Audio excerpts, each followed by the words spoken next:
Good evening, good morning, good afternoon, wherever you are. Welcome to this special event as part of the GRASFI 21 conference on sustainable finance, particularly focusing on research and practical implications for policymakers and financial institutions. My name is Nick Robbins. I'm a professor in practice for sustainable finance at London School of Economics.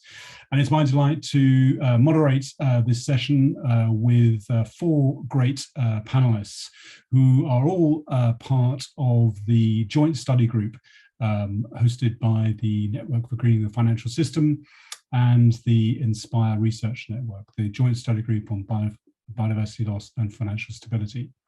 So we are going to go through the key issues about why biodiversity loss is increasingly on the agendas for central banks and supervisors, as well as other financial institutions. I'll give you a brief opening presentation about the rationale for the study group, some of the issues we're tackling, and then we'll get into a very lively discussion with the four panelists. And there'll be an opportunity for you to ask questions to the panel, and we'll respond to those as we can. We have an hour and a half together, so I hope we can go into some depth in this issue, which is really rising up the agenda. So I'm going to kick off, as I said, with a brief opening presentation, and then we'll turn over to a panel discussion. And for the panelists, once I take off my screen, if you could put on your screen so we can see you all. So I'm just going to share my screen.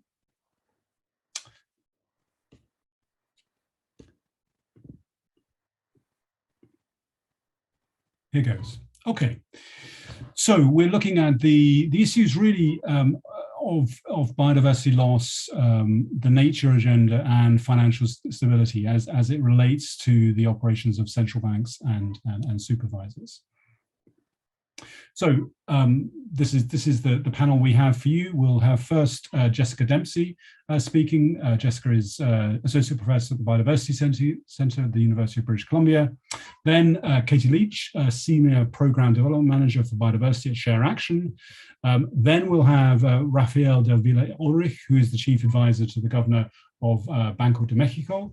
And then we'll have Romain Schwartzman, who is an economist focusing on sustainable finance and climate issues at the Banque de France. And Romain is a co-author of a really interesting new working paper that the Banque de France has published this week. So I'm sure Romain will give us some insights from that, very, very hot off the press.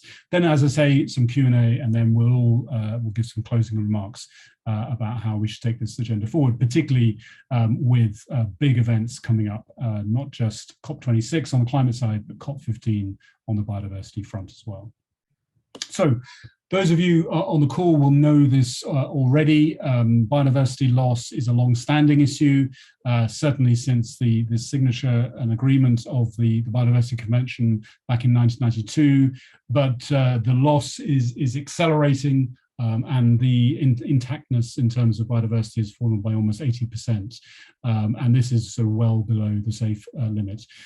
The measures of the implications that this is obviously a problem in and of itself, but clearly that we're looking here at the questions about the impact on the economy and the impact on the financial system. And the measures of this are often sort of hard to establish, but one estimate suggesting at least 44 trillion of global GDP, about half of the total, is moderately or highly dependent on nature. And of course, all of GDP, one way or another, is dependent on nature. So I think these estimates can often underestimate the ultimate dependence we all have on living nature.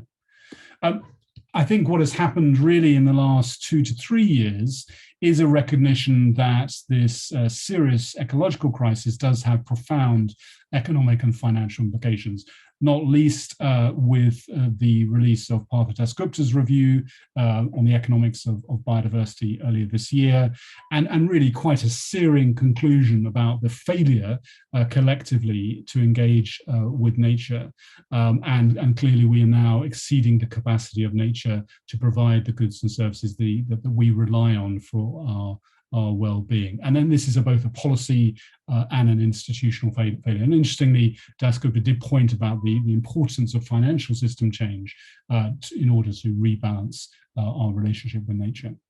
Recent research, I think, has really underscored this. A great report coming out over the summer from the World Bank, the economic case to nature, looking forward and doing some scenarios of what a collapse of certain key ecosystem services could mean for overall countries. A large impact on the global GDP, but what really struck me was how particularly low-income countries were particularly affected. So these countries particularly reliant on stable sources of ecosystem services, land, water, and so on. And this impact of a collapse could reach about 10% of their GDP in 2030. So really very severe. I think what we're also realizing is that issues around biodiversity, natural ecosystems are not in a separate silo from the climate change issue. These are tightly interrelated. Healthy natural ecosystems are a real asset when we're tackling climate change in terms of reducing emissions and managing carbon and storing carbon, and clearly also providing resilience to the increasing physical shocks of climate change. And I think, therefore, as we're thinking about greening the financial system as a whole, this really means taking an integrated approach to both climate and biodiversity. Clearly, risks, the core focus of central banks and supervisors, but also, I think, the opportunities for mobilizing capital to deal with these issues as part of long-term sustainable development. So that's the challenge ahead of us. This study group, so a joint venture, a collaboration between the Network for Greening the Financial System, which is the leadership group of now over 95, I think, financial institutions, a number of major observers, working on the issues of environmental risk and what it means for the financial system, and then Inspire, the International Network for Sustainable Policy, Insights, Research and Exchange, which is a research stakeholder of the NGFS, and it's a group which I'm delighted to chair. So we designed this study group and was launched earlier this year. And the aim was really to establish a research-based approach to how central banks and supervisory authorities can fulfill their mandates in the context of biodiversity loss. So very much a research focus. Who's involved? We actually now have over 20 NGFS members and observers, along with 23 research institutions. So a very powerful group of people with lots of expertise, and all 4 panelists are members of the group. And this is co-chaired by Dr. Ma Jun, Mr. Green Finance from China, from the NGFS side, and myself from LSE and Inspire. So in terms of our working process, we have about a year. We've already published our first vision paper back in June. Our next report just before the meetings that will be happening in Kunming next month, and then our final report in the early part of 2022. In our first vision paper, we were really setting out the rationale for central banks and supervisors, exploring these links, drawing together some of the initial work that has been done, and then setting out towards the end a number of questions that we'd be seeking to answer. What could be the role of central banks and supervisors in assessing the scale of the risks of biodiversity loss? What should they be doing in terms of monitoring these risks at a system level and at the level of individual financial institutions? What does this mean for microprudential regulation in terms of how insurance companies and banks, pension funds and so on are regulated? And what does this mean at the system level as a whole, the macroprudential, the risks, the aggregate risks of the system as a whole? Then, of course, there's monetary policy, both in terms of how nature-related risks and biodiversity-related risks impact on sort of key macro factors and monetary indicators, not least, of course, inflation, but also on monetary operations. The portfolios of central banks themselves beyond monetary policy, to what extent can central banks incorporate biodiversity issues into the management of their portfolios as financial institutions in other parts of the financial system are? How should central banks and supervisors engage with governments? Clearly, governments need to take a lot of measures to reform policy, to reform institutions so that we can conserve and restore nature. How should central banks be engaging in dialogue with governments? And then finally, what is the role for central banks and supervisors to encourage the scaling up of nature positive finance? So those are the questions that we are exploring. And we're building, I think, on a small but I think growing body of practice from central banks and supervisors. We have early signs of action. I think probably the first was a report from the Dutch central bank, DNB, indebted to nature, really to look at the dependency of Dutch institutions on nature, both in terms of dependency and also on impact. And I think that was really a landmark.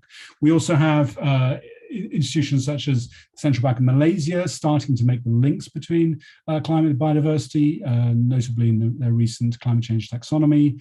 The Banque de France, which Romain works with, has included biodiversity in the portfolio management side of its operations. And as I mentioned, has just published a new working paper looking at the overall dependencies and impacts. And then in Brazil, the central bank there has included biodiversity in some recent consultations on broader risks, environmental social governance risk, and also in terms of the management of rural credit. So I think we're at a relatively early stage, but I think there's actually a good set of initial actions that have been taken by financial institutions, by financial authorities across the world.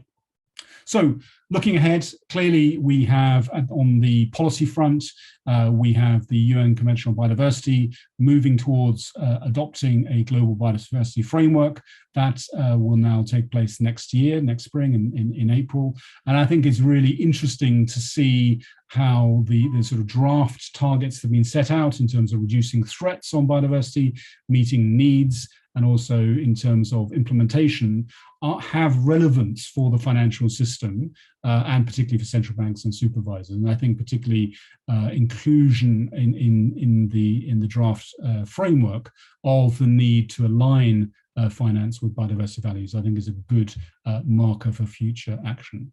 Clearly, in terms of financial institutions themselves, action is lagging behind where we've got to on the climate front, but there is a growing focus on risk and on assessment, on disclosure. We now have the task force on nature-related disclosure, and also in terms of scaling up nature-positive finance. So I think some interesting progress there. In terms of the work of the study group, as I mentioned, our next report will be published in a few weeks' time in October, and then look out for the final report, which will have recommendations for action, but also will include a research agenda, which will come out in March next year. So with that, I would like to turn over to the panel. I'll stop sharing my screen. So if our panelists could reveal themselves. We have Jess Dempsey, Katie Leach, Raphael de Villa, Ulrich, and Romain.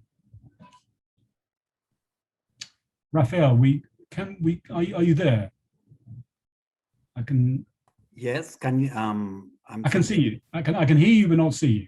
Oh, my camera is on. I don't know. Okay.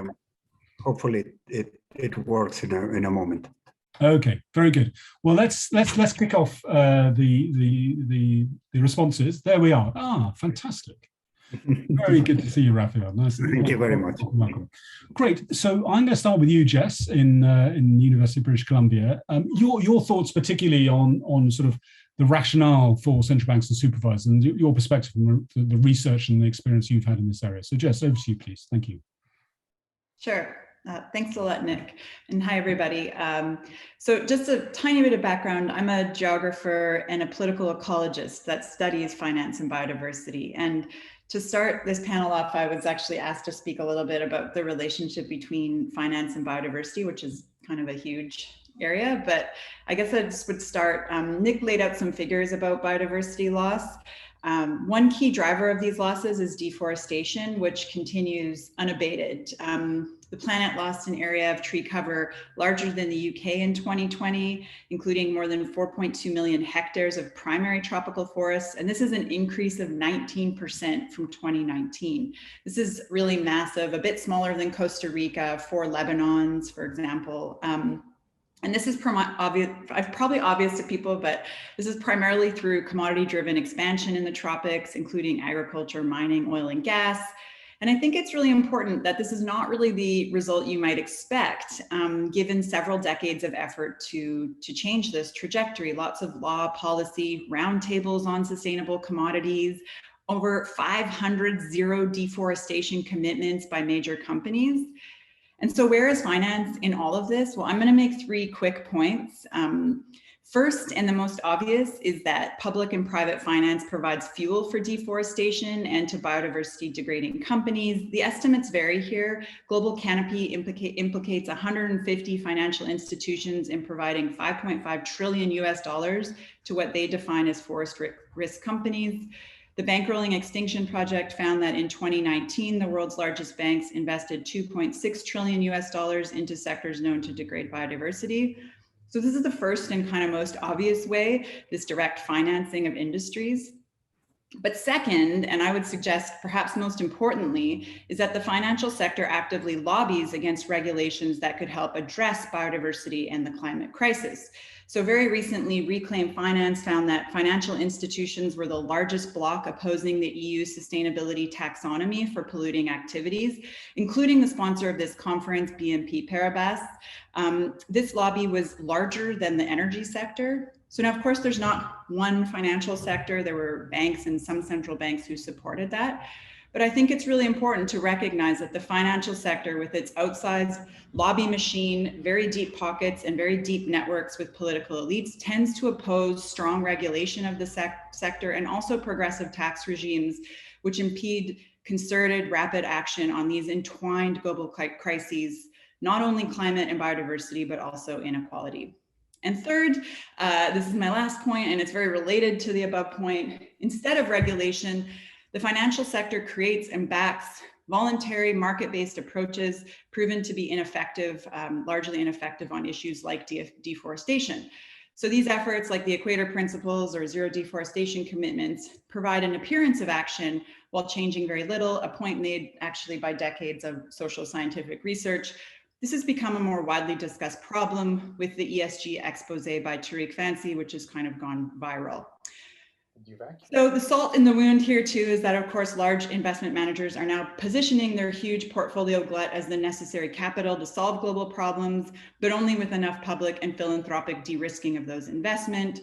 Research on these kinds of schemes also shows that the approach is challenged at times and contain moral hazards that I think actually central banks and others need to think really carefully about. So I'm wondering if these voluntary and market-based efforts might be obscuring the macroeconomic risks from biodiversity loss by, again, giving this appearance of action. I have other comments, for example, on the role finance plays in the extension of costly bad debt to the global south, which is implicated in further extractivism, but I will leave it at that. And I really look forward to hearing my fellow panelists and others today. Thank you. Jess, thanks so much, and thanks for highlighting the sort of the drivers of biodiversity loss, and particularly deforestation, obviously linked to the climate agenda as well, and this very, very big issue around greenwashing that is rolling across the financial system. So thanks for that, Jess. Katie Leach at Share Action, I'm going to turn to you now. Your thoughts, again, the sort of rationale for central bank action. Great, thanks so much, Nick, and yeah, great to be joining this panel today. Thank you for having me. I won't go too much into the detail because I think Jess and Nick have really laid out the reasons why, biodiversity is declining at unprecedented rates, and this is going to have huge implications for the economy. Well, the one point I'll make is that the loss of biodiversity is going to lead to physical and transition risks, but also wider systemic risks. And these risks most often come about through our economy's impacts and dependencies on biodiversity and the ecosystem services that are provided. So in terms of what central banks and financial supervisors can focus on as an immediate step, I think it's really important to start to assess these impacts and dependencies of their financial institutions through the economic activities that they support on both biodiversity and ecosystem services. This would enable central banks and financial supervisors to become much more familiar with the materiality of the linkages between biodiversity, the economy and the financial system, and could pave the way for future work. So we can't just stop at assessing those impacts and dependencies, but it's a really good first step. And there's been loads of studies that have come out that Nick laid out in his introduction that have started to do this, showing that huge proportions of countries' economies are dependent on biodiversity and ecosystem services throughout many different sectors.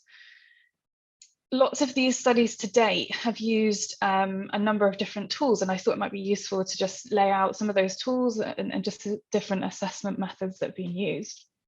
So some have used a database called ENCORE, which is looking at economic sector impacts and dependencies on ecosystem services. It's developed by UNEP WCMC, UNEP FI and Global Canopy. And it's a really good starting point to really see at a sector level, what are those impacts and dependencies? But obviously we need to get into more detail than that. And alongside that, there's other tools which could be used, like the Integrated Biodiversity Assessment Tool called IBAT. And this has been used by other central banks to understand potential impacts on protected areas, on key biodiversity areas, and on IUCN Red List threatened species. But in addition to that, and often what's actually common in the private financial space, is using tools to estimate biodiversity footprints of assets in a portfolio. And sometimes these use metrics like mean species abundance, and they can be a really good starting point for your biodiversity footprint of your portfolio. However, they do have their limitations, so that's worth pointing out. And my final point was just to draw upon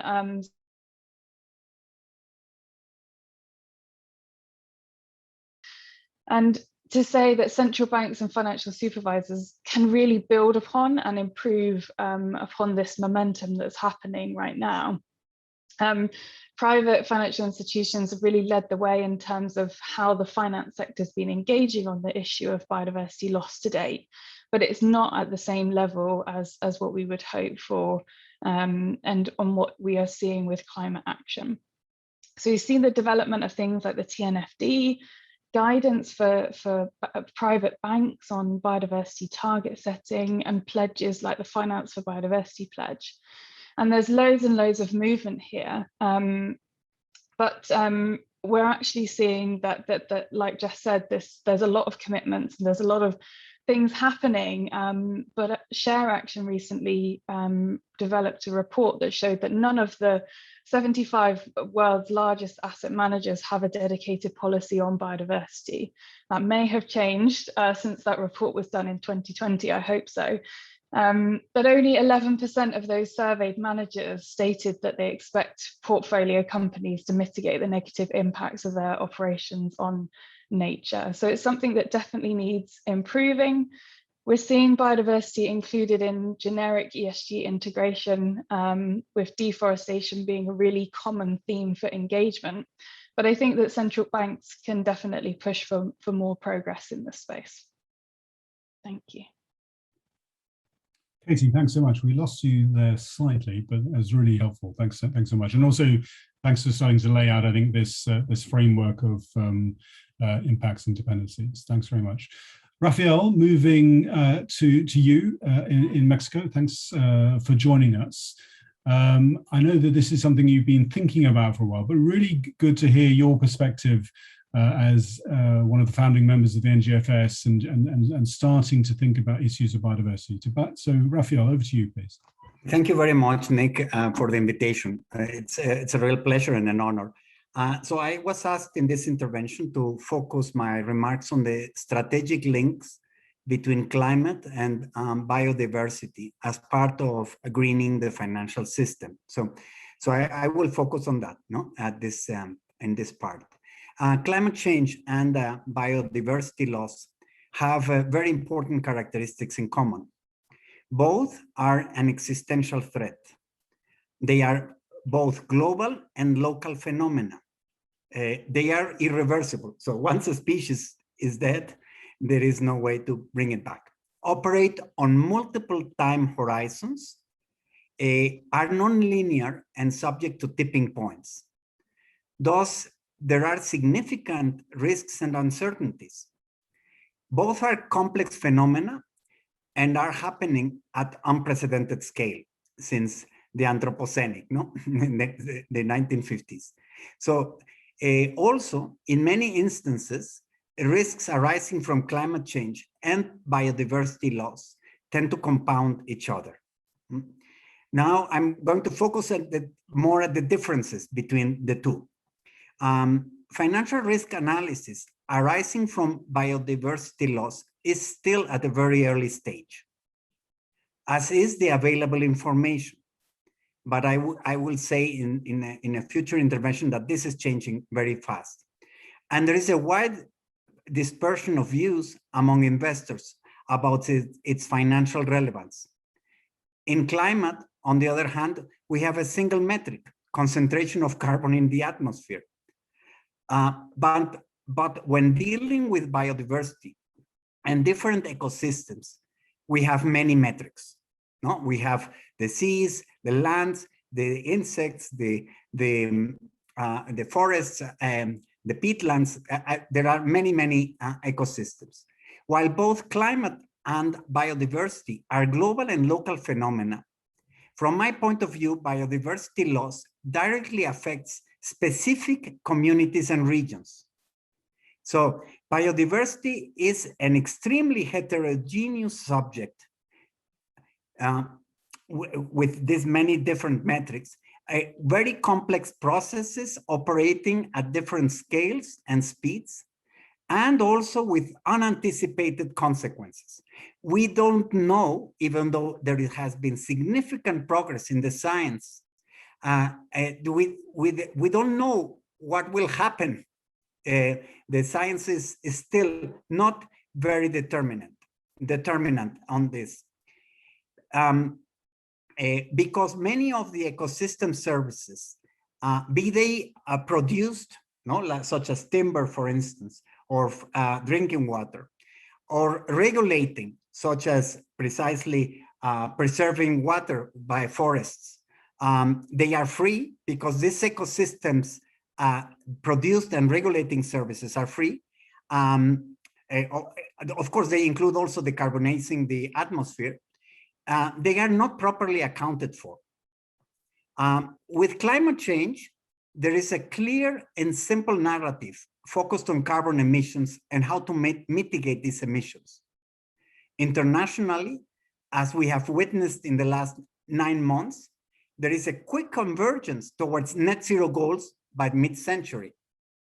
As to biodiversity, there is no such simple narrative, and the goal of establishing, say, a pole star for, say, positive nature is still missing. Maybe the coming Convention on Biodiversity, CBD 15 or COP26, will move us forward on this. Finally, I would like to emphasize that financial risks coming from biodiversity loss will often manifest as social risks borne not only by the institutions that finance the projects, but more generally society. Take, for instance, the case where finance leads to the destruction of an ecosystem, as was mentioned by Jess just a few moments ago, no? Which, because it can no longer sustain the communities that made a living of it, have to migrate. As is the case with Central America, the loss of ecosystems can lead to international migration, putting strain also on foreign countries. Also, there are several cases of conflict with indigenous communities, and I'm not talking about only the Amazonia indigenous conflicts that are well known, but there are indigenous conflicts even with communities in Norway. So with this conflict with indigenous communities that intrude into ecosystems and also have financial risk, including reputation risk that are borne by financial institutions among finance activities which use biodiversity goods and services, and the indigenous communities that have inhabited and protected the ecosystems that provides such goods and services. So I will stop for now, Nick. Thank you. Phil, thanks very much. Very, very broad canvas. And I think really highlighting a number of the particular issues, the sort of existential nature of this, the irreversibility, tipping points. And then I think your last point around the social dimension of this, really, really important. I'm sure we'll pick that up in the discussion. So Romain, if I may come to you, Romain Schwartz from Banque de France. Again, you've just published this this new working paper, but your sort of thoughts, having worked on this now in quite a lot of depth, about the sort of the rationale for central banks and supervisors to start exploring this. Thank you, and thank you very much for inviting me to this panel. So I wanted to start by saying that at this stage, the Banque de France does not have a formal position on biodiversity. So it makes it kind of difficult for me to respond very straightforwardly to your question of why should central banks and supervisors take action on biodiversity loss. But however, I can elaborate on two pieces of work I have contributed to. The first one is the NGFS Inspire study group that you have been presenting already, Nick. And the second one is the Banque de France working paper that you also briefly mentioned, which was just published a few days ago. And for those interested in the paper, you can find it out in the Banque de France working paper series. The title starts with a financial spring for the a silent spring, sorry, for the financial system. So based on these two contributions, I would say that I can highlight a few points I think that are particularly important regarding why central banks and supervisors could really care about the question of biodiversity. The first one, I don't want to get into the details again because almost all of you have been discussing that, but it's important reminding it, which is the fact that the science is very clear. It may seem a bit redundant to say it, but I think it's important. So we know that biodiversity loss now is a massive threat to our socioeconomic and financial system, let alone obviously our ecological system, which are already taking the hits. And I would say that in the same way, basically, that when you read the IPCC fifth or now sixth assessment reports, you understand the urgency and how essential it is to act. You can also get away with this message if you read, for instance, the IPBES 2019 Global Assessment Report. So that's really clear that biodiversity loss is at least as important as climate-related financial risk, in addition to interacting with them as some people are starting to discuss today. And I think that it's from there that, and again, this is my opinion, which does not necessarily reflect the views of the Banque de France, but this really means that central banks and supervisors could use exactly the same rationale they have used for climate change, basically to look at this insofar as it could pose threats to monetary and or financial stability. So to price stability and financial stability, which is at the core of their mandate. So that really means basically that central banks are not there to save the planet, to replace all the inaction or the insufficient action on behalf of government, but really to act within the remit of their mandate. And this can lead to a lot of discussion. I'm not hiding this discussion under carpet. What does that mean under the mandate and so on? But I would say that there is enough within the remit of the mandate to start exploring the issue. And I think this is really an important point. And perhaps a last point for now, I would say Raphael explained that very clearly. It is even more difficult or even much more difficult to assess biodiversity-related financial risk than it is to assess climate-related financial risk. He talked, for instance, about this idea of no universal metric such as CO2 equivalent, which is very problematic from an economics and finance perspective, where we need somehow this metric. One thing I just want to mention here, because and I know it's not at all what Raphael said, but it's really part of a discourse I can hear a little bit coming in part in some cases, surprisingly, for climate economists as well, is to say, well, you see, it's so difficult that there's no way you're going to measure financial risk because of all this complexity. And I would just want to say that since your question was, what is the rationale? I think we can already strongly push back on that as a very anti-scientific argument, basically saying, since it does not fit our existing models or existing analytical frameworks, then we're not going to work on it. I think it does not make any sense. So we need to be more imaginative than that. We need to envision new ways of somehow adapting our analytical framework, our models, and so on. And I think I'll have a chance to tell you a bit more about how we try to, I wouldn't go as far as say to do that, but at least start to do that in the working paper that was just published. Great, Romain, thank you for that. And yeah, we'll certainly look forward to some of the highlights there. What I've heard from the four of you is we're facing a sort of a clear sort of trilemma. Yeah, that we have the urgency of this issue, that this is an issue which has been mounting in the public arena, the policy arena for 20, 30, 40 years. We have actually, it's much harder perhaps than other issues. Climate change is hard enough, but this is harder for all the reasons that you've just set out. And we have maybe a sort of a hesitancy, as I think a couple of you have said about the central bank. So we have urgency, difficulty, and hesitancy, and so that seems to be a challenge we need to face. So maybe we've set out the broad arena now. It'd be good to get into a little bit more detail, particularly thinking about some of the sort of critical issues facing central banks and how they can grapple with this existential issue, this urgent issue, but also a relatively early stage issue, and one which I think a number of you have highlighted there's a little bit of hesitancy around. I'm actually going to go back to you, Romain, actually, because you've got a fresh paper off, and maybe just to highlight the sort of some of the sort of key thoughts that came out of that paper, and particularly sort of the next steps. What you found when you looked at the impacts and dependencies for France, and then what's next? What are you recommending in terms of next steps and action? So, Romain, if I could hand it back to you. Thank you, Nick.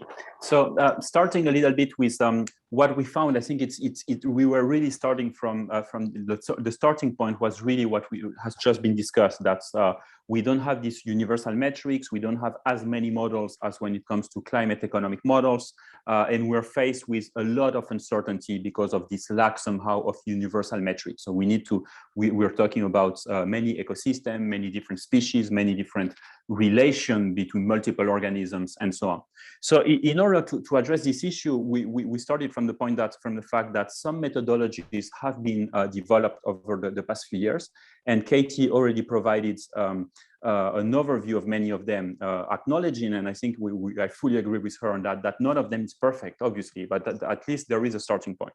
So in the working paper, what we did is that we built on the DNB, so the Dutch Central Bank's report that you mentioned, Nick, earlier on, which was called Indebted to Nature, an excellent report published last year. And basically, the two main methodologies we have used. The first one, it enables us to have an idea of how much the French financial system depends on a list of 21 ecosystem services. And this is through the Encore methodology that Katie just presented. And actually, she also, as part of her former job, helped us a lot with that. So I take the opportunity to thank her for that. And on the other hand, we use another methodology that assesses how much the French financial system impacts through the activities it finances, so through the companies that are financed, how much it impacts biodiversity. And here we use a methodology called BIIGBS, which was developed by Carbon for Finance and by CDC Biodiversity, and which builds on the Globio model that was used by the DNB in their report last year. So I won't have time to get into the depths of this methodology, but happy to respond to some questions. Here, what is interesting for us is that on the dependency side, the rationale is to say that the more you're dependent on ecosystem services, the more you could, and I really emphasize the more you could be exposed to specific physical shocks. And I will get back to that a bit later on.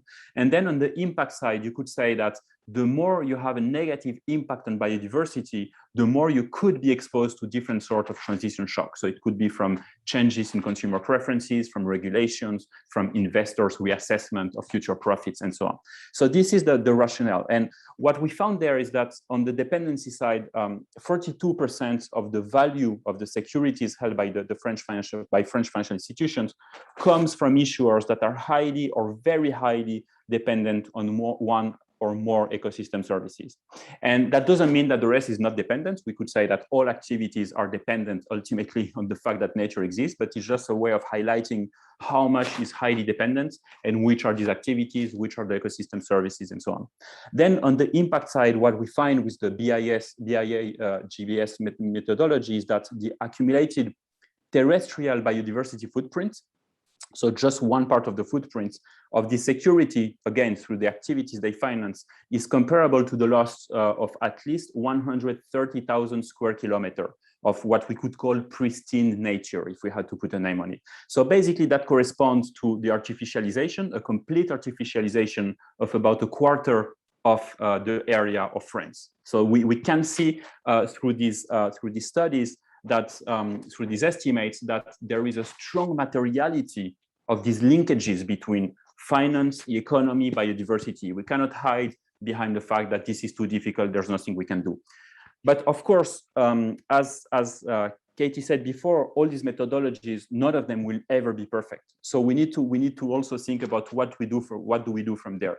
And I think that two next steps that are I think very important for us. The first one is that we will need so 2 steps and a half, I would say, perhaps the third step. But the first one is that we will need scenarios. Obviously, we discussed that in the working paper, and also as part of the NGFS Inspire joint study group, we're explicitly working on that, on how do we build future scenarios through which we can test the resilience of specific financial institutions and of the financial system as a whole. And here, obviously, we should ideally learn a lot from the NGFS work on climate scenarios, although, again, we're not talking, it cannot be the same scenarios, but we should learn from that. And second, I think that we will need to be more and more granular, because we cannot just assume that a whole sector will be equally affected by a specific shock. We need to get to the firm level. And this is not only for biodiversity, it also applies to climate, but I think it's even more important when it comes to biodiversity, really be able to see which companies are involved in specific activities, what their adaptive capacity is, and so on. And lastly, this is not my third point, but it's perhaps as a way of framing these two next steps. I think we should always be very clear on the fact that we will never be able to precisely measure biodiversity-related financial risk or climate-related financial risk, actually, because in both cases, we are facing radical uncertainty. It's about more than just bridging a data gap. But what we can do is use these metrics and these scenarios, I think, in a humble manner that can certainly inform future decision or future decision-making processes. But I think it's always necessary to remind that there is a lot of uncertainty. Thank you. Great, thanks, Romain, and I'd urge you all to take a look at that. And please do send in your questions, and we'll then try and answer them as we go along. Kate, I'd like to come to you next, actually, not least because you were obviously at the centre of NCORE for many years. But sort of your thoughts now about some of the sort of very practical, critical challenges that central bank supervisors should be taking account of. Obviously, we've got banks now starting this process of assessing exposure, as we've heard from Romain at the Banque de France. Well, where do you think the central bank supervisors should really be focusing now in a practical sense? Yeah, so I think there's a couple of things there. I think two things I've mentioned in terms of next steps or improving upon what's already been done. So there's been some amazing work using some of these databases and tools that are out there. But I think one of the things that always comes about with biodiversity, which is slightly different in a way to looking at climate-related risks, is that they're spatially explicit. And like Romain says, we need to get to the firm level because we need to understand where those companies are operating, because that obviously influences the risk. So taking those impacts and dependencies a step forward and looking at the sort of spatially explicit risks would be the first thing. And the second thing is to look at supply chains, because I think this is often something that's missed in these assessments. And yes, at the moment, we're making the best of the data we've got. But I do think we need to start looking at the supply chains of companies, because that's where lots of these risks from the loss of biodiversity tend to happen. I would just say one comment on the no single metric. I think it is a challenge, but I think it's one that we can overcome. I think that there is a way of looking at biodiversity by being able to look at the state of biodiversity and the pressures on biodiversity. And that might not be one metric, but it might be 3 or 4 or 5, but it's a way of doing it. And when we think about those pressures on biodiversity, there are things that many financial institutions and central banks will be looking at already, things like climate change and pollution and land use change. So I think there's a way that, yes, it's not one single metric, but there's a way of doing this and providing a dashboard of metrics that can move us forward. Thanks very much, Katie. I mean, more and more as I look at these issues, it appears there's actually quite a lot of resonance between the biodiversity agenda and actually the physical risk and resilience agenda of climate, which is very locally specific. I mean, and I think sometimes we focus obviously on the net zero, the carbon, the mitigation side of climate, and downplay perhaps the existing physical impacts, the intensifying physical impacts, and those are very, very place specific, and those have real impacts on particular people in particular places. Jess, if I could, I'd like to come back to you. I think in your opening remarks, you started out suggesting that sort of voluntary approaches to managing biodiversity issues, which have been financed by banks and investors and so on, were going to be insufficient. I think you were sort of pointing to, therefore, a role that central banks and supervisors could be taking on a more regulatory measure, but maybe you could set out some of the things that you're thinking about. Obviously, you're sort of seeing what central banks are starting to do. Where would you see the sort of steps they should be taking in the months and years ahead? Yeah, thanks. Well, I'm pretty new when it comes to thinking about central banking, so just take that with a grain of salt. But from what I've seen, many of the potential levers that actually your group has laid out in a number of papers require defining the sectors or activities that are indeed dirty and thus subject to, say, exclusions or higher interest rates or more oversight. But we still don't have a good list of how to define this dirty taxonomy, although I haven't seen Romain's recent paper. But I do think this is a crucial task. Some groups have been working on this, around deforestation, for example, like the Forest 500. But so I think this is one area where we need more work, and this does need to be science-based work. And it's challenging, I think, but to really shift investment, I think we need to do this. It's kind of an urgent task. The focus has tended to be on the sort of defining of the green, even though that has been very poorly done as well. But I actually think this is the more important place to start. I also think, I mean, again, here I don't want to be the person to rain on the parade. But I do think we need to be aware of some of the perverse outcomes of a financial risk-led approach to these issues. So not to say that these are the only tools, but I think we need to make sure we're thinking about that. And some of the research that shows that the use of climate risk by credit rating agencies is increasing cost of capital for low-income, climate vulnerable countries. So again, not precisely related, but I do think this shows a key problem with a financial risk-led approach to climate and biodiversity, in that they aim to protect existing highly unequal concentrations of power and wealth from these changes. And so in doing so, they can further crystallize the kind of system that upholds them. And so I was actually even thinking, Romain, I know you're at the Bank of France now, but your article in the Review of International Political Economy is actually a really good resource here for anyone who's looking to read on these issues, where you really raise a lot of these questions, right? Of how can we really overhaul a monetary system when we just have, what is a deeply still very imperial set of power and wealth inequalities. So I guess the question is, to what extent might central bank adoption of climate and biodiversity risk policies accentuate what are already these global power and wealth asymmetries. And the more positive way of framing this is actually, how do we push for an approach to these issues that isn't siloed, right? That sees global inequalities and ecological degradation as inseparable and actually very, cyclical, to use your language, right? They really positively, it's a really terrible kind of cycle. So they need to be addressed together. And I don't just mean the impact of biodiversity loss on communities, but I really mean these much more kind of structural issues that need to be on the table around inequality. So I'll just put that on the table. I don't have any answer, but I do feel like it's something that we need to grapple with together. Thank you. Thanks so much, Jess. And I think that research has been published a couple of years ago, really showing that as the market started to appreciate carbon risk, then that could lead to rising costs of capital, particularly for developing countries. That is it's one of these unintended consequences we need to deal with. So let's come back to you, Rafael.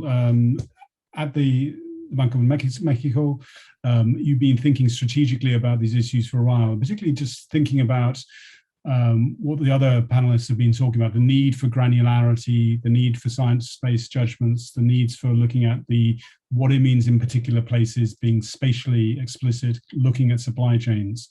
And then perhaps some of these issues which Jess was just setting out, that actually as markets take account of these, there could be unintended consequences.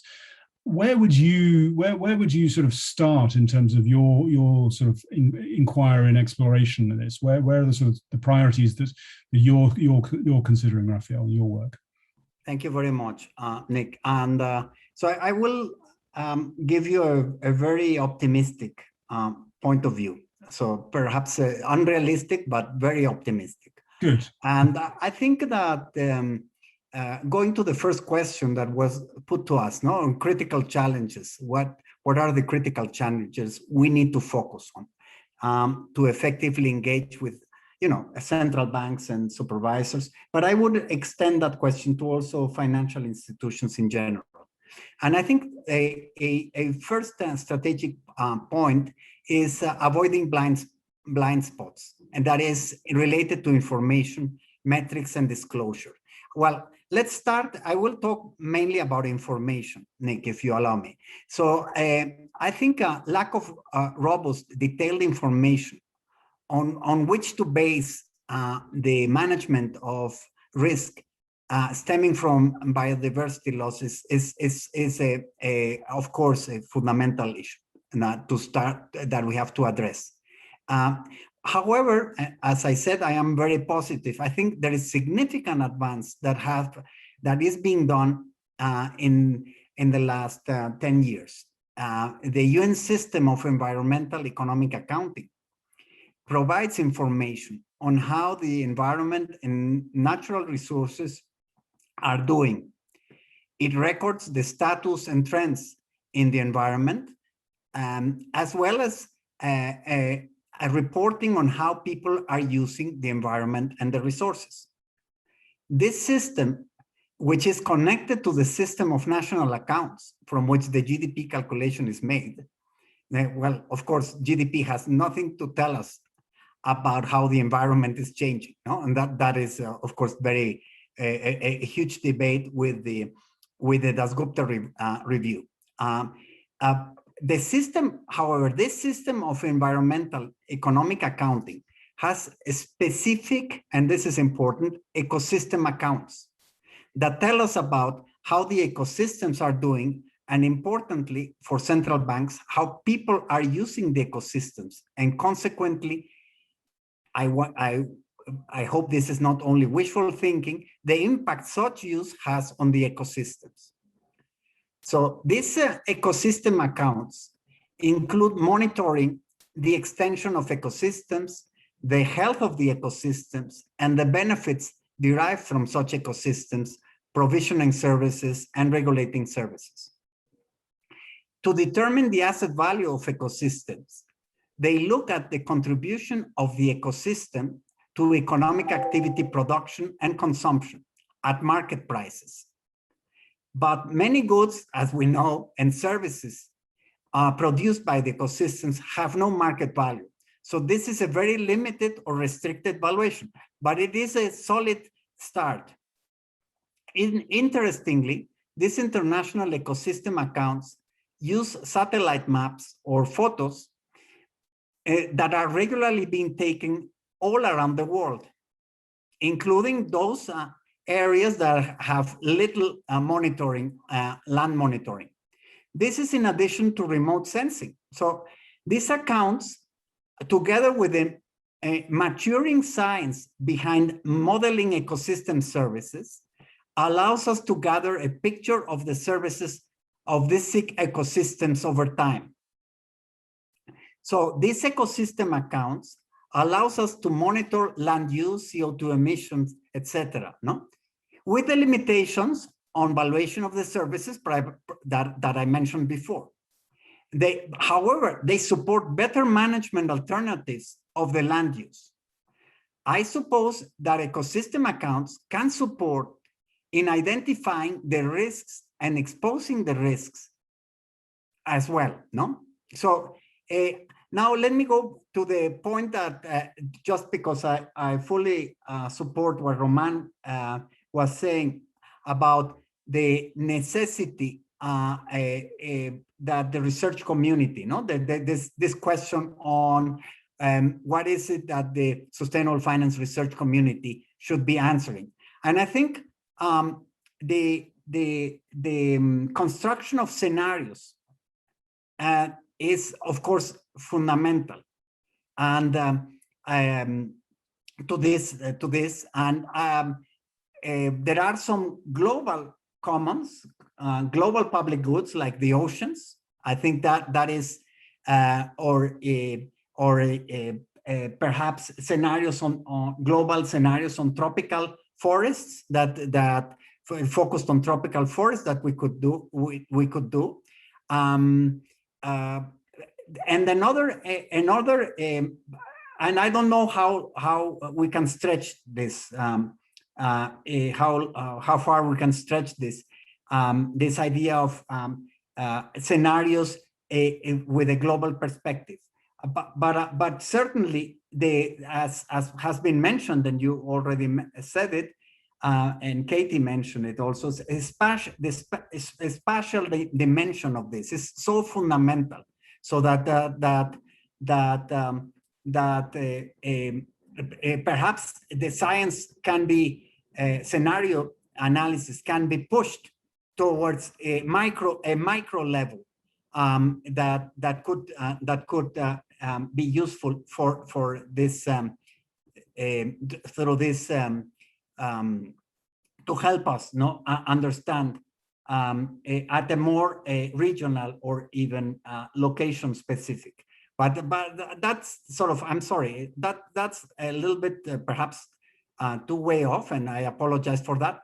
And another point that I finish is related to the losses relate to financial agents related to precisely to the loss of biodiversity. I think we have to understand much better how these losses emerge, because as I tried to make the point in the first comment I made, I think there are, indirect effects that are very, very significant. And I mentioned financial risk stemming from social risk. I think this is a very, this issue is of course needs a lot of research, needs a lot of documentation. Thank you very much.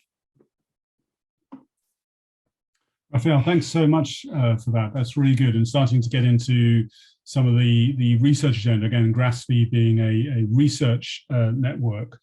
So I think clearly from your point of view, scenarios, and I'd be interested to hear other panelists' views on sort of the need and the design of scenarios around biodiversity, but also other research topics. I think we've been starting to discuss the sort of the nature of risk, financial risk, risks of dependency and impact on financial institutions. Obviously now many of us are starting to think about this theme of double materiality, thinking about the ways in which financial institutions are also contributing to biodiversity loss. And also, I think, as a research topic, this linkage and the linkage between biodiversity, climate, and social issues appear to be very, very rich areas. So Jess, again, particularly with your sort of research hat on, which in your last remarks you talked a bit particularly about sort of central banks. Where do you think we should be putting our priority in terms of the research agenda, and where researchers should be working independently or together, particularly about biodiversity, finance, and central banks? So over to you, Jess. Thank you. Yeah, well, I was just thinking about Raphael's comments, which were really interesting, and it is always nice to have somebody who's hopeful, because I'm extremely cynical. I'm sorry, but I feel like after several decades of like new innovations and information and the amount of science, and we just need this one new model and that will be it. I feel like the evidence that information, or these accounting systems. Yeah, I guess I would love if people have like real concrete demonstrations that that's the missing piece. Maybe that's the case with central banks because it is so technical, but I do feel like we've tended to really rely on this kind of future-oriented new models will then yet provide the rationale for really doing something. And I suppose that does lead me to something much more concrete and perhaps hopeful oriented, which would be how perhaps part of the research agenda needs to be laying out for ourselves and for folks who are like, actually, there's a really important role for central banks here, which I don't deny, but how would we measure, say, in 5 years that this has worked? Like what would be the outcome that we would be like, yes, this is where we think things need to go? And I don't know if that's maybe too, like, I know that might be too prescriptive, I suppose, but I think that's a question that I ask myself being involved in this work is like, okay, what are our benchmarks that we would hold ourselves to account as researchers who are convinced already that this is an existential risk, as Raphael said? What would we do? Like, yeah, what are those benchmarks that we should hold ourselves to in a way that we know we've achieved, we've moved the needle? Because I think sometimes we lose sight of that, right? In our own kind of nerdy research way, like we just want to like get the models to be more specific, and but I do think we need to really push ourselves to be like, what are our benchmarks? Because there's a chance that and I agree with Romain that this is not the only lever we have on these questions at all, but I think this is a serious one that we need to ask ourselves. And then I'll say one more thing. I'm really excited about this concept of double materiality. I think many people are. It's a real shift and a broadening, important broadening of the concept of financial risk and of thinking of economic risks. And I would love to hear more from folks on this panel and others, maybe Nick, yourself too, on like how impact is being understood as a financial risk. And because from what I can tell in my reading is that it often really relies on transition risk.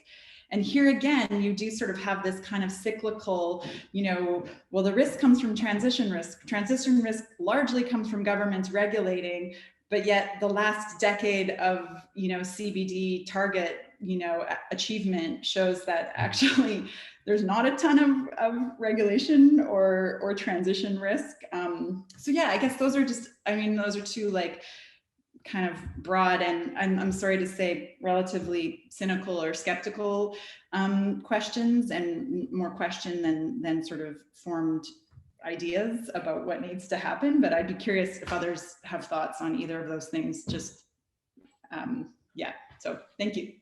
Great. Well, thanks, Jess.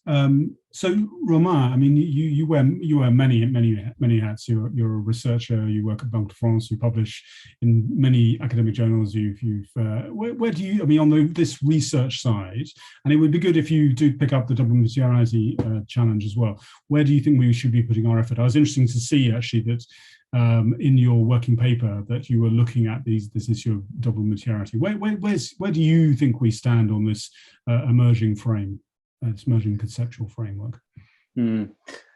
So it is true that double materiality, I mean, it's still a new concept, and some supervisory authorities do not really push for it. So there is this debate. I would say that some are a bit more, I would say, supportive. Others see that it is not compatible with their mandates and so on. So the way we have approached that, because again, I mean, as part of my Banque de France research, it's not up to us to say, like, well, what should be done and so on. But I would say that even from a purely risk-based perspective, with all the caveats that just mentioned, but if we somehow put them aside for a minute and say, okay, we can work within this risk-based perspective, I think that double materiality makes, in my opinion, quite a lot of sense, because there are all these difficulties to measuring the risk. We know that past certain tipping points, it becomes completely irrelevant to some extent to measure the risk. We really don't want to be there. And then the risks are at least partly endogenous. And I say at least partly because there's a lot of debate here. Some people saying, like, okay, financial institution contributes to this risk. They're not just, like on the measuring side, they're also like on the contributor side. And other people say, well, actually, financial institutions' balance sheets just reflect what happens in the economy. So we go back to this kind of loop that Jess was mentioning. You do a scenario, you need the government to do something in your scenario, and you don't know where you stand. But I would say that if you say, okay, there's at least a part of endogeneity, there's these tipping points, and there's these two sides of risk where you don't want to be past this tipping point. Well, I think that there it makes quite a lot of sense. And one thing that is quite interesting in France, actually, is that the regulator, so it's really not, like the central bank or supervisor, it's really the French regulator that passed a law, the Article 29 of the 2019 Climate and Energy Law. And very recently, there was what is called the décret d'application, so the material that implements the law in France. And they don't talk about double materiality there, but they really say, I mean, to me, it's completely compatible with double materiality. They said, on the one hand, financial institutions need to disclose on climate and biodiversity related risk. And then they also need to show how the strategy is aligned with climate and biodiversity international goals. So we're really there. And to some extent, I would say that if I wanted to be cynical, I would say that, like in France, and I think it's the only country right now in the world, it doesn't matter anymore where I stand on that, because now, like financial institution will have to start reporting on that. So to some extent, I think that France could be at the forefront of this debate about how do we measure these alignments. This is a massive challenge. And I think that metrics such as the one we use on the impact side with the BIIGBS methodology can be extremely useful to better understand that. But then you need to have this dynamic perspective with the scenario. You need to understand how each firm will align or not to the scenario and so on. And that's really gets back to the points of how do we identify this alignment or misalignment. I think that's a really, really good example showing how regulatory approaches, and I think both, as you say, both on the financial risks, the risks to financial institutions, and also how their operations are aligned with these international goals is really important.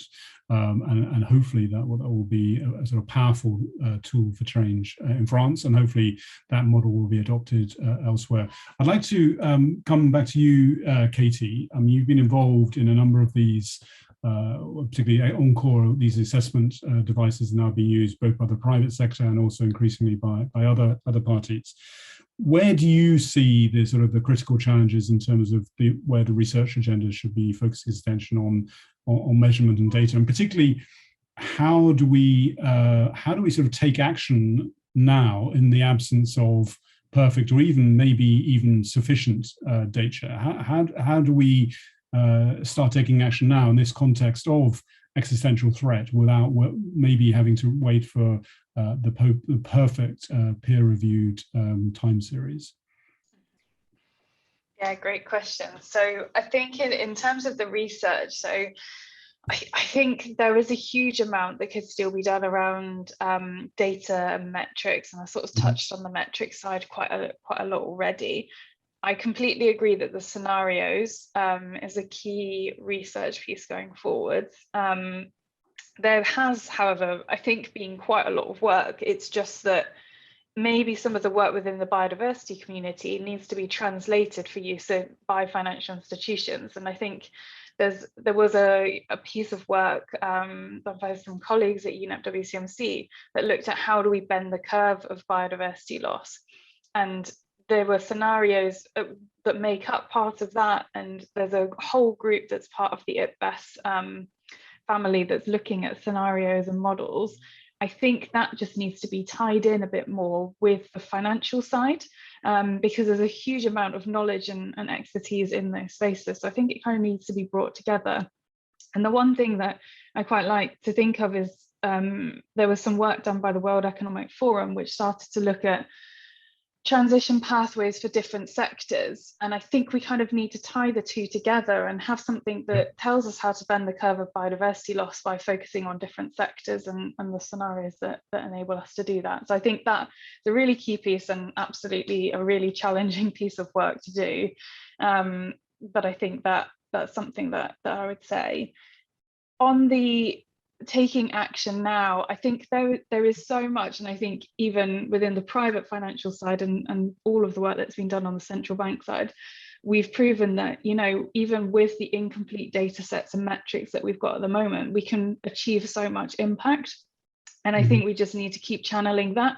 And the way that, because at the moment we kind of have the biodiversity community and the financial community, but with groups like the NGFS study group, we're bringing those together, which is a really useful way to do it. And I think we just need that feedback loop. So take these metrics and data sets and do what we can and point out the limitations, and then feed those back into the scientific research community, and then we can iterate on things. But where we stand with biodiversity is that there's this real urgency. But like you were saying, the trade-offs here, there's the urgency with needing to address the biodiversity crisis, but there's a hesitancy to not use methods or metrics or data sets that are incomplete. And I think if we're going to meet the challenge, if we're going to meet these global goals by 2030, we've only got 8 years. So we do need to, you know, just get on and test things and feedback, and that's the only way that we'll improve and get to the right things in the end. Thank you. I think that's really good. I've got a lot of things buzzing around my head. I'd like to sort of turn our attention to the year ahead. We're coming, we've got about a quarter of an hour left of our session. It's been very rich so far. And I'd like us all to sort of think that we're meeting again, hopefully in person, not on a Zoom platform, in September 2022. And really, given I think the momentum we're seeing, both on the central banking side, but broadly in the biodiversity and finance agenda, where could we be in terms of this agenda around biodiversity, finance, central banks and supervisors in September 2022? And how would we get where? Where would be some of these critical decision points, pivot points that we can take advantage of? We have the Global Biodiversity Framework coming up. We have increasing number of central banks acknowledging this issue, maybe not sort of formally part of mandates, but starting to explore, as you set out, both Raphael and Romain. So I'd really like us to sort of think ahead about this agenda as we move forward. It's very fast moving, and maybe sort of give us some of the sense of some of your sort of hopes, and also if you're a little bit cynical, where some of your sort of fears about where we might be in a year's time. Raphael, if I may, if I could sort of start with you, just in terms of sort of your thoughts about what progress we could have made in the next year on finance, on biodiversity, and the role of central banks. Raphael, your reflections, please. Thank you very much. I think well, we have two critical meetings this year, fundamental meetings to shape the agenda for the coming years. Of course, the COP26 and the CBD 15. So what I think would be fantastic is to sort of clearly in the biodiversity loss discussion would be to sort of focus on the macro issue, no, the issue that is structural changes have to be made in the way we live and the way the economy operates, and the innovation that is necessary to reduce our excess demand on the biosphere. No, so this is, I think, the critical. I think it's a critical signal that I hope can emerge, and this means that, having said that, this will imply over the medium term a relative price adjustment, significant relative price adjustments in the economy. Of course, we have seen the discussion in the climate context of the importance of carbon pricing, and this is already being accepted, even, you know, and being discussed by the IMF, and we have not yet started a discussion about, you know, putting a price on the water services, regulating services provided by forest on water, or, you know, I mean, I'm just so that there are, I think, you know, we need to go to, hopefully we can be in a year's time, Nick, as you said, we can be in a situation in which we have really turned the curve, you know, and with the car, no? So we are really changing the direction of travel, and this, again, this is very clear that requires a significant change that will not occur from till next year. That is impossible. But but at least we need to start turning. No? And in order to make that turn, we need to recognize internationally that the demands on the biosphere need to be reduced, and that is no question about it. So this is so as you can see, I am very sold out to the Dasgupta review. Okay, but I certainly agree with his views on that. Thanks so much, Rafael. Are there any particular things where particular sort of, I don't know, obstacles or roadblocks or things that are, you think, prevent sort of holding back action by central banks, which we could be focusing on in the next year? Are there particular things which will help us move on, as you say, start thinking about these more significant challenges? I think in this, maybe I think in this area, central banks are not necessarily at the forefront. I think markets should be moving, and they are already moving. I mean, ESG is now mainstream. No, I mean, only 5 years ago it was a very I think it was a niche concept, but today ESG is mainstream. Sustainability investing is mainstream, and I think it's fundamental in terms of the market actors. It's fundamental for these market actors to really deepen their knowledge, deepen their analysis on this biodiversity, no, discussion. That is still not, that is, I think maybe we are at this very start of this, but I think a big signal coming from these two big conventions, I think could the market moving, could bring the market moving, and with the support from central banks, no, which are very reluctant to go into policy issues, because of course that's not generally the mandate of us. Then I think, you know, as I said, we could turn the curve, no? Very good. No, that's very good. Thank you so much. Jess, one of the things I see, particularly with these two big events, milestone events that Rafael's has set out, one of the many connecting points is deforestation, where you started your opening remarks, which obviously major contributor to greenhouse gases, also major contributor to biodiversity loss, and also has a number of harms on human well-being, communities, and so on. So I was wondering, again, thinking ahead of the next year, where would you see that we could be making progress in this arena?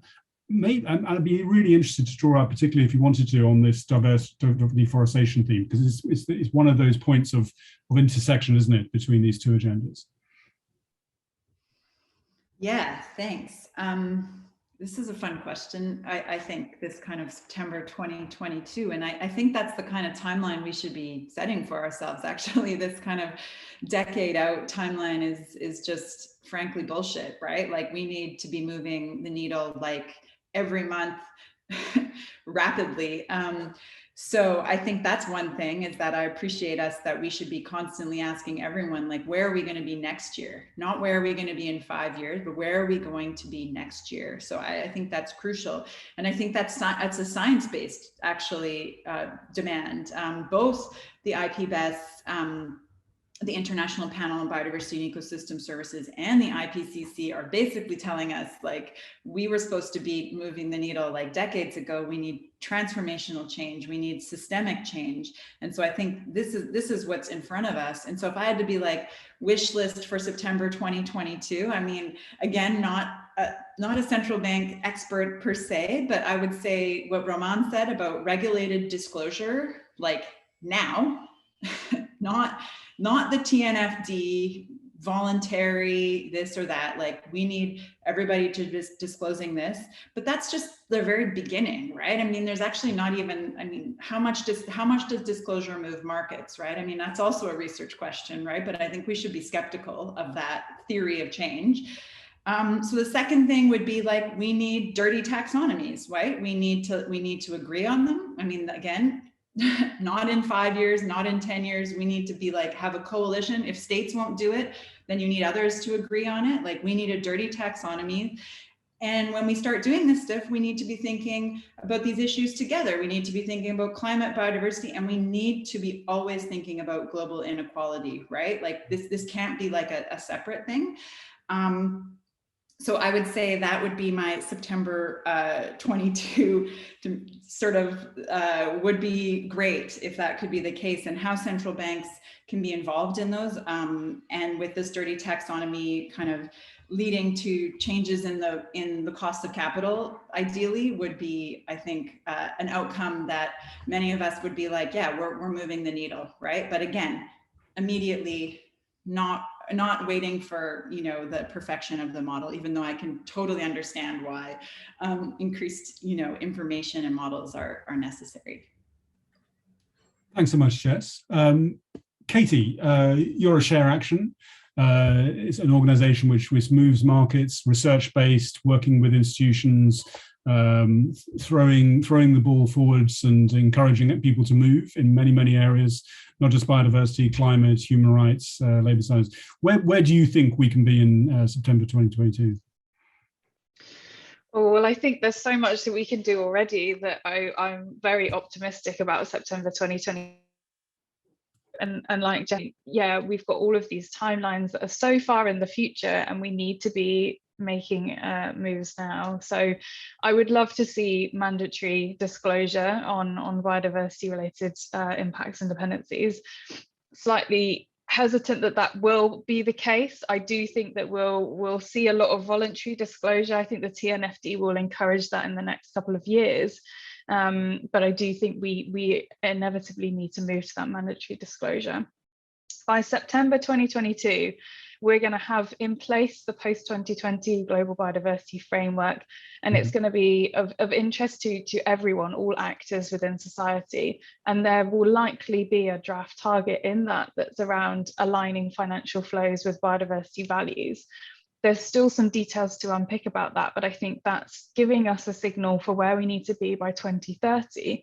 And if we need to do that by 2030, then by next year, we need to already have understood where impacts and dependencies are throughout a financial portfolio, whether that's for a central bank, or whether that's for a private financial institution as well. We need to be understanding that. And those are all of the things for the TNFD that are going to need to be disclosed. So there's nothing that stops us from doing that now. Maybe it has to be qualitative and can't be perfect, but yeah, I absolutely think that we can do that and start to ensure that all organizations are doing that by September next year. That would be amazing. Fantastic. Let's go for amazing. I think that's a good goal to go for. So, Romain, over to you. You set out some really interesting sort of future actions and future research areas in your recent paper. But your sort of thoughts looking ahead over the next 12 months. And again, we've had some ideas from Raphael, from Jess, from Katie. I'd be really interested to hear your views as well. Sure. So first, I think I agree with all the things they would like to, the other panelists would like to see in a year from now. Perhaps just to, if I had to add just a few points, I would say first, perhaps just a reminder that for that to happen, it will not only be in the financial sphere, but also in what happens at COP15. I mean, that's pretty obvious, but obviously a very good, a very ambitious deal would help a lot move the economy and the financial system with it. So I think it's important to keep that in mind. And if I go on the opposite side, really into like the central bank kind of community where we could be, I mean, hopefully, if I'm into some sort of wishful thinking, I hope that other central banks will have built on what the DNB did, now what we did with some colleagues from Banque de France and other institutions in this paper, and will more systematically measure impact dependencies, because I think the exercise itself is probably at least, if not more important than the result. It's really that you, by the moment, the time you start doing it, you ask like 10,000 questions. You have so many questions that arrive, and just that is a very powerful tool to think really about where your risk could be and so on. And perhaps just to finish on that, I would say that I don't know if it's the same thing that Jess, when she talked about a dirty taxonomy, I would say if we could all together come up with a better understanding of what the stranded assets are. And I think that would be very useful also. And, you know, like, and from there we say, okay, what is the scenario? What models do we use? Not just to you know, like, not just for the love of model, but also to say, okay, perhaps we have some issues with biodiversity sometimes where the cost share of some of ecosystem or of natural capital sometimes is very small, like, but we know that, you know, like, if you don't have food, okay, in rich countries it's like 2% of GDP, but what happens if you don't have food? Do you lose 2% of GDP or do you lose much more? So which models should we use on that? So if we could, I don't think that in 1 year from now we'll have them, but if to some extent there was some sort of agreement of how we should be thinking about that, I think that would be already quite a lot in 12 months' time.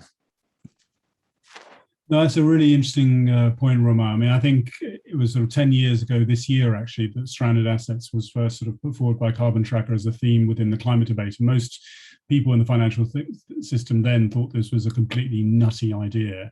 And now it's become very, very mainstream. And I think our challenge now is obviously to sort of really shrink that learning period and make things happen quicker. I mean, I think particularly if we look in the food system, we see a number of converging forces around changing diets, changing technology, potentially tightening regulations on the real economy, and so on, which I think could actually lead to the stranding of assets, which currently seem to be valuable.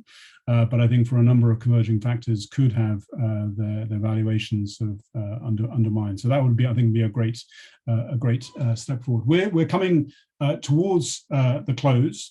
I think to the list that you set out, I would perhaps, as well as the disclosure thing, point, if we do have an ambitious and strong global biodiversity framework, as you've all suggested, then I think we can start thinking about companies, financial institutions having their own transition plans to make sure that they are set out credible plans for making sure that they're aligned with the global biodiversity framework, and perhaps the French disclosure framework that you've already set out gives us a template for that.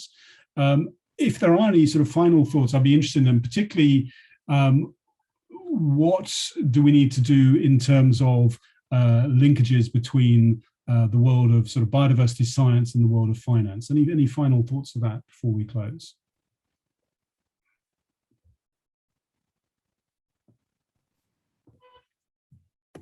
Yes, if I may, Nick. Please, Raphael. Thank you. I think it's all about the incentives and the impact on the pocketbook. No, I think so. I'm very pragmatic here, and this is I'm really paraphrasing the late Sir Roger Gifford, which we very much miss. I very much miss him, and he said just before passing away, he said something that I really wanted to share with you and everybody.